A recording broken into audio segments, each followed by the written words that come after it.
All right, here's some more Chapter 7 problems. A particular rain cloud is located 1.75 kilometers above the ground. It contains 3.20 times 10 to the 7th kilograms of water. How many years worth would it take for a 2.7 kilowatt water pump to raise the same amount of water to the same height? To put this in perspective, 2.7 kilowatts is about the power consumption of a typical medium-sized family home. So your typical home power consumption. So here we go. We have a height of 1.75 kilometers. You know we're going to have to convert that into meters, so 1750 meters. The mass we're trying to raise is 3.20 times 10 to the 7th kilograms, and we want to know basically power is work divided by time. Well, work, we're going to have to work against gravity.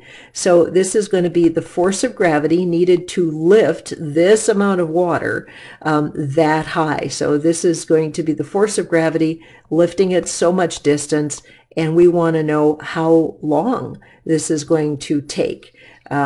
How long would this crazy thing going to take? So the power is going to be equal to mass, height, acceleration of gravity divided by time.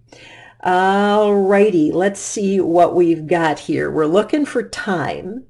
The power rating of our pump itself is 2.7 kilowatts, or which is going to be 2,700 watts. And we're solving this little beastie for time. Time is going to be mass, height, acceleration of gravity divided by power. So let's see what we can get. We've got a mass of 3.2 times 10 to the 7th kilograms. We're going to raise this 1,750 meters. Acceleration of gravity, 9.8 meters per second squared. The pump we're using is 2,700 watts. I throw all that into my calculator. 3.2 times 10 to the 7th times 1,750 equals times 9.8 equals divided by 2,700 equals, and I end up with a big number, and the big number I end up is 2.03 times 10 to the 8th seconds. Now the question is years. How many years would that take? So let's do the conversion on that.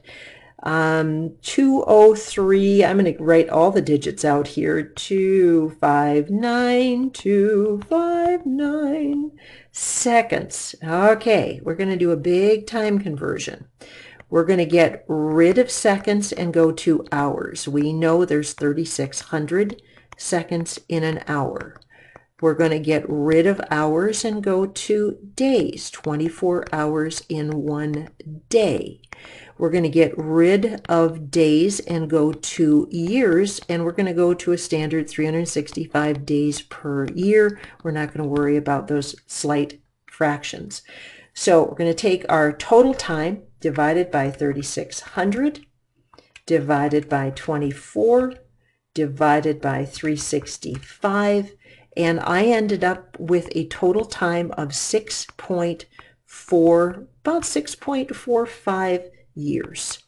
A long time to raise that much water, and that is in one cloud. Amazing, isn't it? There's a lot of water up there.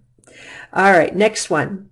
Petunia wants to lose a little weight before swimsuit season, don't we all? She decides to do this by running up a long flight of stairs from one campus to the next. There are 80 stairs, and each is 0.15 meters tall. Her mass, Petunia's mass, is 73.9 kilograms. If you ignore any energy expended running back down the stairs and any horizontal motion, how many times must she run up the stairs in order to lose 1 pound of fat? And a person must not eat or burn 3,500 kilocalories to lose a pound of fat.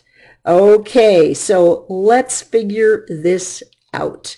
First off, let's calculate, I want to calculate the amount of energy burned every time she runs one set of stairs. So let's figure that out.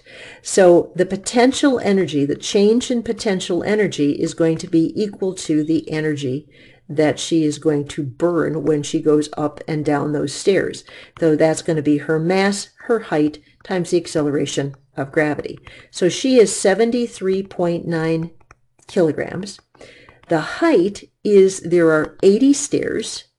Each stair is 0.15 meters tall, and so that should give me the height of all my stairs, and the acceleration of gravity is 9.8 meters per second squared. So the change in energy is going to be, let's grab my calculator, 73.9 times 80 times 0.15 times 9.8. So I have 8690, if we round it off to sig figs.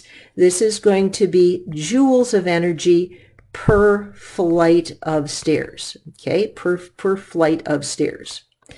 Now, I know that it's 3,500 kilocalories to burn a pound of fat. So let's convert that to joules.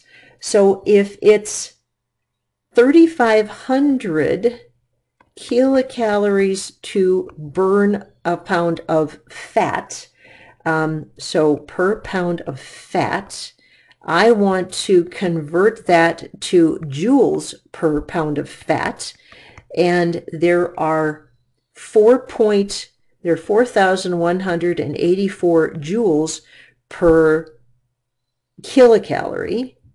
So let's convert that. I'm pulling that number out of my head. I hope I'm not making up something stupid. 4184. All right, so that's a big number. Okay, I'm fishing in my piles of stuff for my orange sheet to make sure I'm not making up something stupid. No, Mary can't find her orange sheet. Aha, I found it, I found it, I found it.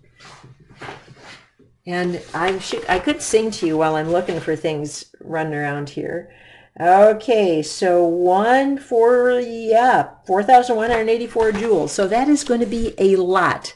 This is a big number. You ready? 14644,000 joules per pound of fat. So how many times does she have to do this to go up and down the stairs? Okay, well, here goes nothing. We're going to take the total pound of fat number, 44,000 joules per pound of fat, okay, and we're going to divide that by 8690 joules per number of stairs, and hopefully we're going to end up with number of stairs per pound of fat. So here goes nothing. 14644,000 divided by 8690, and I end up with a crazy number. Would you believe 1,680 times that she has to climb the stairs in order to actually lose a pound? Holy moly, that's a lot of jumping up and down. Does the amount of time she takes climbing the stairs have any effect on the energy expended? And the answer to that is no, because it is just the change in energy. So nowhere in this equation does there have any sort of, there's no factor for time. So it doesn't matter if she goes up those stairs kind of pokey, or if she sprints up the stairs. If she sprints up and down the stairs, of course, it'll be better cardiovascularly, but nope, she will, even if she does it over a summer or a year or 5 years, she can still lose her pound of fat. All right, see you later, Mr. and Mrs. We'll see you later.